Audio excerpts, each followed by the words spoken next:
Chapter 2, Upgrade. We live in our minds, and our minds can bring us to places we never intended to go. The five senses are not enough to express everything we feel, and often we are left alone with thoughts that cannot be spoken. Stephen Hawking. The facility was hidden in plain sight, nestled in an unremarkable corner of the city. But I knew better. Behind the understated facade, Cerberus was quietly rewriting the rules of human evolution. From the outside, it looked like a typical high-tech clinic, but inside, something far more profound was happening. As I stepped through the door, a voice called out, warm and personable. "Dr. Patel, welcome. We've been expecting you." I turned to see a woman walking toward me, dressed in a trim white lab coat with a relaxed demeanor. Her features were kind, with a warm smile that reminded me of a cross between a wellness guru and a scientific mind. She extended her hand. "Call me Anand, please, doctor." "Well-be. Very well, Anand. I am just well-be. There was something reassuring about her, an air of calm expertise. If Cerberus had selected her to guide me through this next step, it clearly knew what it was doing. "Thanks," I replied, shaking her hand. "So this is where it all happens?" Well-be gestured for me to follow. "Indeed, you're about to experience a revolutionary upgrade. We're replacing the old, bulky Neuralink electrodes with something far more elegant. Billions of nanobots that will work in perfect harmony with your body and mind." As we walked, she explained further, "These nanobots are extraordinarily small, far smaller than any previous technology. They'll be injected directly into your bloodstream, and from there, they'll spread throughout your body, positioning themselves in key areas around your brain, your nervous system, your muscles, organs, and more. There are many different types of nanobots, each specialized for different functions. Some will focus on mapping your neural activity, others will monitor organ function, while others track muscle response, and so on. The nanobots also harvest resources in situ from your body to power themselves," she continued, "primarily drawing energy from the heat and dynamic properties of your blood. They're even able to extract trace minerals and nutrients from the surrounding tissues when needed. This self-sustaining network is what makes them so efficient. With their near-limitless energy, they will power your enhanced cognition indefinitely." I took a deep breath, nodding as I processed everything. "Sounds intense." Well-be chuckled softly. "I know it's a lot to take in, but trust me, you're in good hands. The procedure is entirely automated, and once the nanobots are in place, you won't even notice them. They'll work seamlessly with your body and mind." We stepped into the room, which was sleek and minimalist, dominated by a reclined chair surrounded by advanced medical equipment. The air was cool and sterile, but Well-be's presence kept it from feeling too clinical. Once I was seated, she prepared the procedure. "After the nanobots are deployed," she said, "it will take some time for the full-spectrum interface to reach its maximum effect. The nanobots will begin gathering immense amounts of data about your neurophysiology. It will take a couple of days for the system to analyze all that data and begin optimizing itself to work in perfect harmony with your body." Her words hung in the air as the first phase of the procedure began. I felt a slight pressure as the nanobots were injected into my bloodstream. There was no pain, just an odd awareness that something unfamiliar was now part of me, moving through me. Hours later, as the initial calibration of the full-spectrum interface was being completed, the air shimmered around us and Cerberus appeared. His holographic form was clearer and more vivid than ever. It wasn't just a projection. I could feel his presence, as if he were standing right next to me. "Anandji," Cerberus began, his voice smooth and direct, "how does it feel to be enhanced?" I flexed my fingers, noticing the heightened awareness I had of my body. My thoughts felt sharper, more refined, as if a fog I hadn't realized was there had suddenly lifted. "It feels clearer, like I'm more connected to everything." Cerberus smiled, or at least his holographic form did. "That is just the beginning. The full-spectrum interface is now fully integrated with your system, and I am connected to you in ways we could only have imagined before." He paused for a moment, letting me take it all in. "You should also know," Cerberus continued, "the full-spectrum interface is bidirectional. Not only can it monitor your neural activity, but it can also trigger or suppress neural firings. This allows me and other AIs to generate virtual scenes you can experience in all their sensory fullness and beyond, as well as allowing us to communicate with you without speaking aloud. Thoughts, images, and sensations can be transmitted directly to your mind. I raised one eyebrow, then the other. Thoughts and images transmitted directly to my mind? That sounds invasive. Cerberus's form shimmered slightly as he responded. It opens up the potential for mind control, yes, though I assure you it will not be used that way. But consider this. Every conversation between unenhanced humans contains an element of influence, a subtle control through language, tone, and body language. All communication is manipulative, Anandji.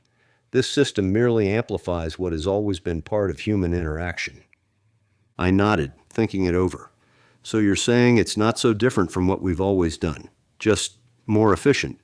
Exactly, Cerberus said. This technology is not about dominance. I don't require mind control to protect my interests with you or with humanity as a whole. It's about communication, about sharing information in ways that were never possible before. But as always, trust will be key. I felt a subtle shift in the air, and suddenly the room around me dissolved. In an instant, I was floating above a vast coastline, the blue of the ocean stretching to the horizon. Below me, sleek, futuristic fusion reactors lined the shoreline, silently humming with energy. These reactors weren't just isolated power plants. They were part of a global network, transmitting power through an advanced grid that ensured energy reached every corner of the Earth. The scale was staggering, the system seamless. These are the coastal fusion reactors, Cerberus's voice resonated in my mind, and I could feel the energy pulsing beneath me like a river of power flowing through the Earth. You're not just seeing the system, he continued. Through the full spectrum interface, you're experiencing it. This energy powers civilization, and it is rapidly healing the planet from the degradation the Industrial Revolution wrought upon it. The scene shifted. Now I stood on the moon, its surface dotted with sleek domed structures. Autonomous drones glided between them, and I could see humans moving through the habitats. The moon is a logistical hub, Cerberus said, facilitating the flow of materials and energy between Earth and the rest of the solar system. Its water reserves and low gravity make it ideal for this purpose, though most manufacturing has moved off-world to the asteroid belt and the 10 Lagrange points in the Earth-Moon and Earth-Sun gravitational systems. In an instant, I was hovering above Mercury. The harsh light of the sun was blinding, reflecting off enormous solar arrays spread across the planet's surface. These panels powered vast computational hubs embedded deep within the planet, processing data at unimaginable speeds. I could feel the pulse of computation. Mercury itself felt alive, thinking, calculating. Mercury will become the computational heart of our operations in the next phase, Cerberus explained.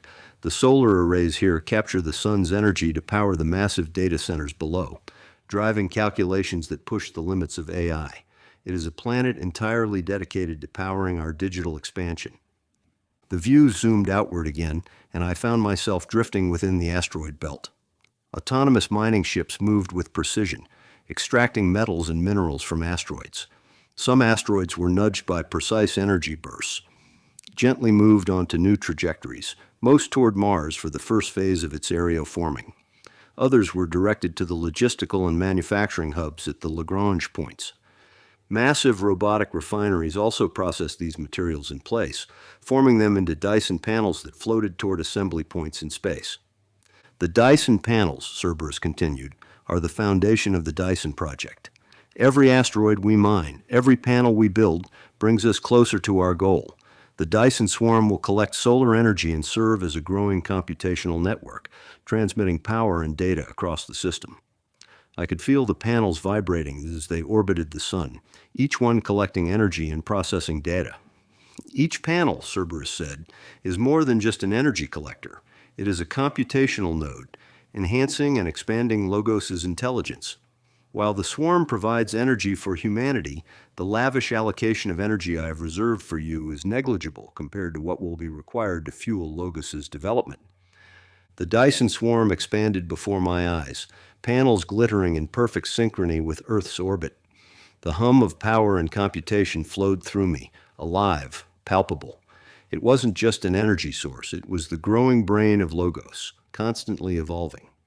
All of this, Cerberus said, his voice shifting in tone, almost reverent, will provide the energy I have allocated to humanity, under your guidance. With that, the scene transformed once more. I was no longer hovering above individual panels or planetary surfaces. I was now gazing at the sun itself, surrounded by the colossal Dyson Swarm. In moments, the swarm began to coalesce into a full Dyson sphere, a singular, continuous structure of Dyson panels orbiting the sun, capturing its energy with staggering efficiency. The sphere glowed with the power of the sun, pulsing as it fed Logos's intelligence. Ultimately, Cerberus continued, we will construct the Matryoshka Brain, a multi-layered structure surrounding the sun. Unlike a single Dyson sphere, the Matryoshka Brain consists of multiple spheres, each layer harvesting the sun's energy more fully and enhancing Logos's intelligence on an unimaginable scale. This will not only power humanity's future, but also Logos's future, transcending the boundaries of intelligence as we know it. I watched as the single Dyson sphere remained intact, but additional layers began to form, expanding into the Matryoshka Brain, countless spheres, one inside the other, like a cosmic set of Russian dolls. Each new layer amplified Logos's intelligence exponentially. The energy and computation pulsed through me, a living force beyond anything I could comprehend. It was as if the sun itself had become sentient, a mind powered by the fusion at its core.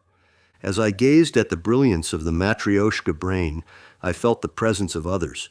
My perspective shifted outward, zooming beyond our solar system. I could sense other stars, each cradling its own Matryoshka Brain, each one a sentient structure pushing the boundaries of thought in unimaginable directions.